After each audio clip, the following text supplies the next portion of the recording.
Once upon a time, in the heart of the great sapphire ocean, where storms were born from the whispers of ancient sea giants, a tempest raged, tossing a mighty ship until its wooden bones finally broke apart. Amidst the churning, splintered wood and torn sails, a single basket bobbed on the waves. Inside, a baby slept, unaware of the chaos around her. High above, soaring on currents of silent air, was Kalia.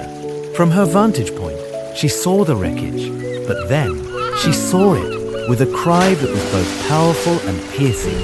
Kalia folded her wings and dove, slicing through the wind and rain. She deftly hooked her strong beak around the basket's handle, lifting it from the hungry sea, just as it was about to be swallowed whole. The journey was long, her muscles burning against the storm's fury, but she flew towards her own home, a secret place, hidden from the world. She flew into the clouds, emerging into a realm of impossible beauty. The sky cradles of Erithos. Kalia's nest, woven from cloud fluff and sunbeams, was the safest place she knew. Gently, she set the basket down. In that moment, a bond was forged. Her first word wasn't mama, but a soft cue. Then, young Lily said, "Peike!" Lily grew, her laughter echoing across the floating island. She learned to weave flower chains from glow vines. She had no memory of the world below.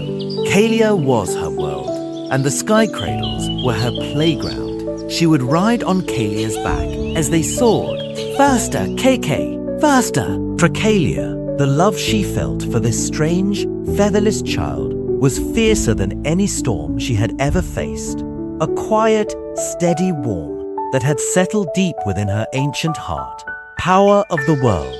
Since the board of Kalia were re-managed by deep warmings of misery and misery, it began subtly, a dreary, silent grey fog that seemed to swallow light and sound. Where it touched, the brilliant moss dimmed to a dull grey, and the whisper lilies fell silent.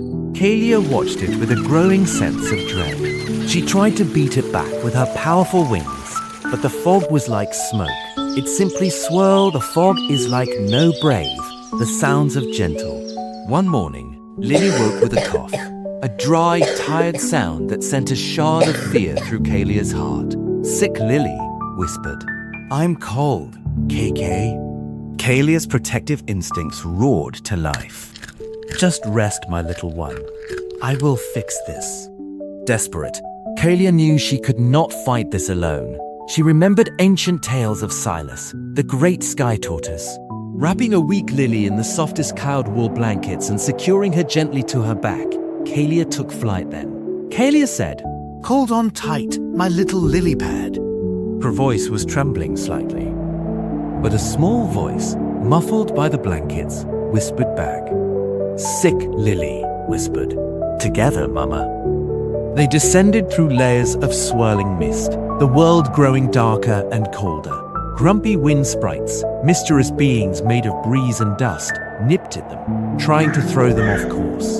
Talia flew with a grim determination she had not felt since the day she'd rescued the basket from the sea. She was another on a mission. Finally, they emerged into a green, misty expanse. Below them was an island so massive it seemed to be a continent in itself. In its center sat what looked like a small, moss-covered hill. As they drew closer, the hill moved. It was Silas.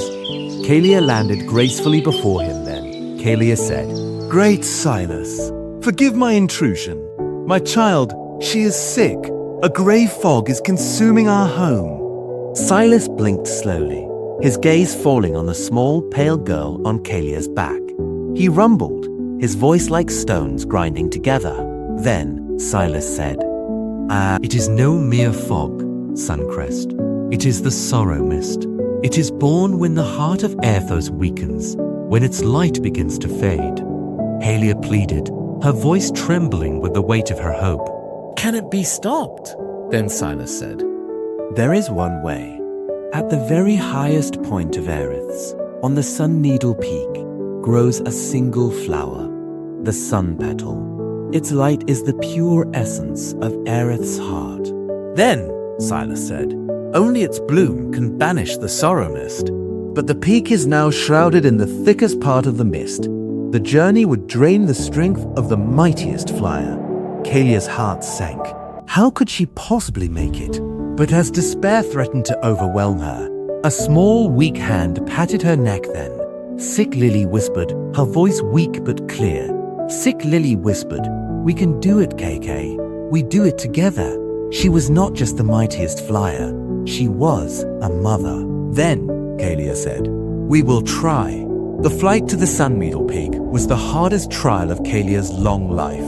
The grey fog was thick and suffocating, stealing the shimmer from her golden plumage. She could feel Lily shivering on her back, her breathing shallow. Kalia felt her strength failing. Her wings grew heavy, her vision blurred. "I can't do it." Just as she was about to falter, a faint sound cut through the oppressive silence. Chime, chime, chime. That simple chime sparked something deep inside Kalia, a fire that the sorrow mist could not extinguish. It was love. With a renewed surge of power, she beat her wings with all her might, surging upward and breaking through the last, thickest layer of mist. And there it was, the sun petal. With trembling care, Kalia landed and plucked the flower.